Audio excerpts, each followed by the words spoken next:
is day 9 of the Harris campaign, and this is your first appearance on The Last Word since the ticket change. Are you surprised not only by how the transition has gone, but also by the enthusiasm for Kamala Harris for president?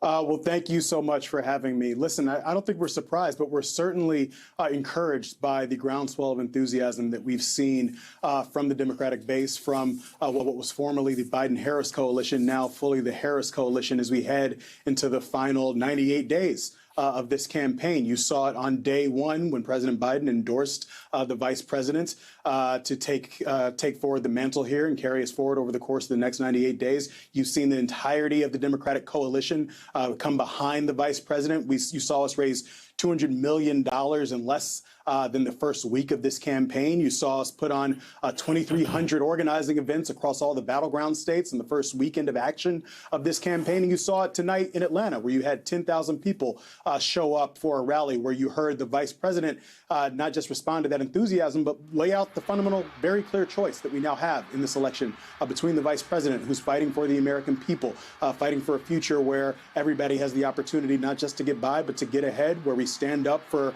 the fundamental rights and freedoms of this country, particularly the rights of women, and where we stand up for our democracy, and laying out the clear threat that Donald Trump continues to pose via his extreme and dangerous Project 2025 agenda.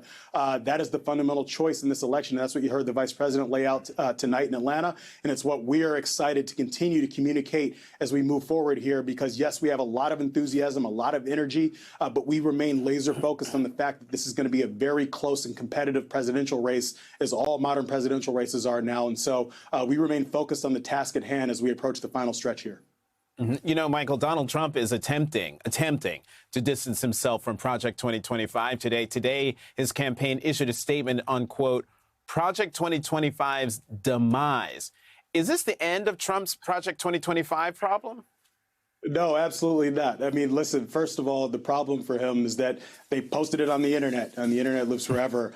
So his dangerous extreme agenda is there for all of the American people to go see. I encourage them to Google Project 2025. If they haven't read through all 900 pages yet, you should certainly take the time to do so and educate yourself and warn your friends and family about the threat that Donald Trump's extreme agenda poses. But he also picked in J.D. Vance, the poster boy for Project 2025, right? This is the scion of Silicon Valley billionaires who wants to ban abortion nationwide and will bend over backwards to allow Donald Trump to enact his extreme agenda on the American people, going even so far as breaking the law or ignoring the Constitution, doing what Mike Pence refused to do on January 6th. So I think the choice is very clear, and whether or not he's trying to distance himself from what is fully his agenda, the American people already know what the facts are, and they know what the choice is in this election.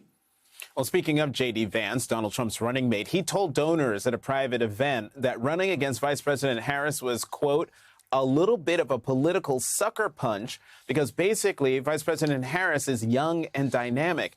Now, Donald Trump seems to be backing away from debating Vice President Harris. What do you make of that?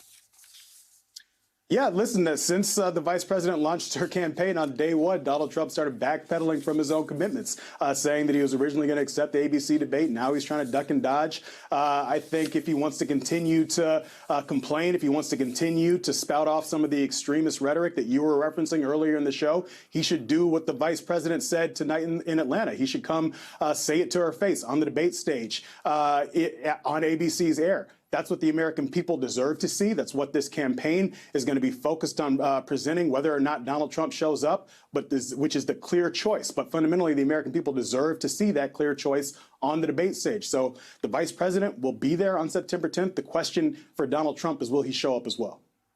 You know, the former Republican lieutenant governor of Georgia, Jeff Duncan, has endorsed Vice President Harris, and he was at today's rally in Atlanta. Greg Bluestein of the Atlanta Journal-Constitution said that that Duncan has become, quote, a de facto spokesman for the Never Trump GOP bloc backing Harris.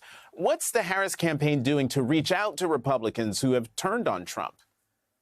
Yeah, listen, this campaign, the vice president, are going to make it abundantly clear that if you care about the fundamental stakes of this democracy, if you want to make sure that we continue to live in a democracy, Donald Trump, as you were saying earlier, is talking about the fact that if he wins, we don't have to have any more elections. This is the same guy who's talking about a bloodbath if he loses, or ruling as a dictator on day one. If you fundamentally want America to remain a democracy, there's a home for you in the vice president's campaign. If you want to continue to move this country forward instead of pulling it backward, as Donald Trump and J.D. Vance are making it very clear that they intend to do if they're able to regain power, there's a home for you in the vice president's campaign. And so we are going to win this election by making sure that we reach out to all voters, right? So black voters, Latino voters, but increasingly as well, those voters who, since January 6th, since the Dobbs decision, understand the persistent threat of Donald Trump's extremism and the harm that it continues to inflict on the American people. So no matter who you are, no matter where you live,